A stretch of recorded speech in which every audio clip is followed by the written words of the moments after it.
এই যে সাংবাদিক জুলকারনাইন সায়ের, দেখেন ওই যে আমাদের পটিয়ার যে ঘটনাটি ঘটলো এটা নিয়ে একজন আবদুল্লাহ সালেহিন অয়ন, আমি ওনাকে চিনি না, উনি পোস্ট করলো পটিয়া থানার উসিকে প্রকাশ্যে ফাঁসি দেওয়া জায়েজ হয়ে গেছে। জুলাইয়ের মতো উসি জায়েদ নূরকে মেরে রাস্তায় লাশ ঝুলিয়ে রাখতে হবে। উসি জায়েদের আওয়ামী রক্ত পবিত্র করার কোনো উপাদান এই বাংলাদেশে নাই। এর বিরুদ্ধে জুলকারনাইন সায়ের কী বললো? জুলকারনাইন, সুস্থ দ্বারা রাজনীতির সাথে যুক্ত কোনো কর্মী বা ছাত্রনেতাকে এ ধরনের ভাষার ব্যবহার কখনোই করতে দেখিনি। রক্ত পবিত্র করতে হলে প্রকাশ্যে ফাঁসি দেওয়া জায়েজ হলো কবে থেকে?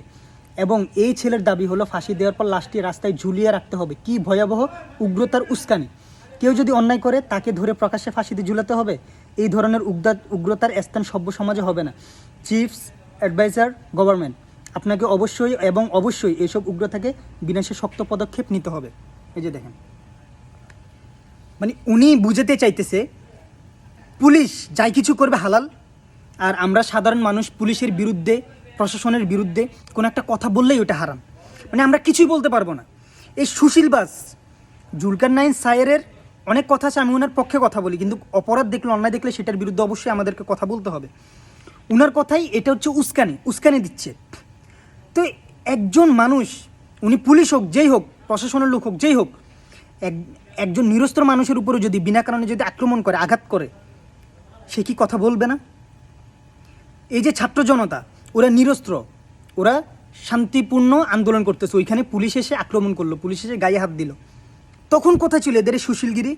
ছাত্রদের গায়ে কেন হাত দিল? নিরস্ত্র ছাত্রদের গায়ে কেন হাত দিল?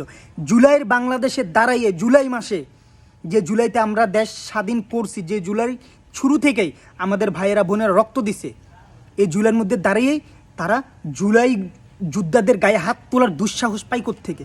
এই বাঙ্গু সাংবাদিক, এই সুশীলবাজ, এদের চোখ তখন কোথায় থাকে? যখন এই পুলিশ আমার ভাইয়ের গায়ে হাত তোলে, যখন এই পুলিশ আমার বোনের গায়ে হাত তোলে, যখন এই পুলিশ নিরস্ত্র মানুষের গায়ে হাত তোলে, যখন এই পুলিশ মানুষকে ঘুষ খেয়ে, সুদ খেয়ে হয়রানি করে, লাখ লাখ টাকা মানুষের জিম্মি করে, মানুষের থেকে চাঁদা নেয়, তখন কোথায় থাকে এসব সুশীলগিরি? এই যে সুশীলগিরি যে দেখাইতেছে এই অফিসার, এরকম মানুষ এই প্রশাসনে, আওয়ামী লীগের যারা এখনও পুলিশ লীগ আছে প্রশাসনের লোকের মধ্যে, এরা সুযোগ পাইলে আমাদের সবাইকে কাম করে দিবে, বুঝতে পারছেন? তো এসব সুশীলগিরি, এসব সুশীলবাজ দেখাইয়েন না, এসব সুশীলগিরি দেখাইতে আসিয়েন না। আমাদের এই বিপ্লবী দেশের মধ্যে এসব সুশীলবাজ এখন অনেক আগে আমরা তুদি না, এগুলা তুদাত্তময় তেত আমাদের, বুঝতেন?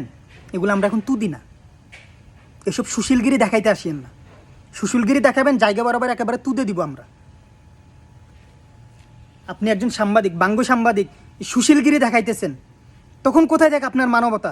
যখন তারা আমার ভাইয়ের গায়ে হাত তোলে, যখন তারা আমার ভাইকে হত্যা করছে বিনা অপরাধে জুলের সময়, তখন কোথায় ছিলেন আপনারা? তখন কোথায় ছিল আপনার এই বক্তব্য? এসব সুশীলবাস মায়ের বুক খালি করলো, রক্ত দিল, জীবন দিল বিনা অপরাধে আমার ভাই বোন, তখন আপনার এই সুশীলগিরি, এসব বাঙ্গু, এসব মানবতা, এসব এগুলো কোথায় ছিল তখন?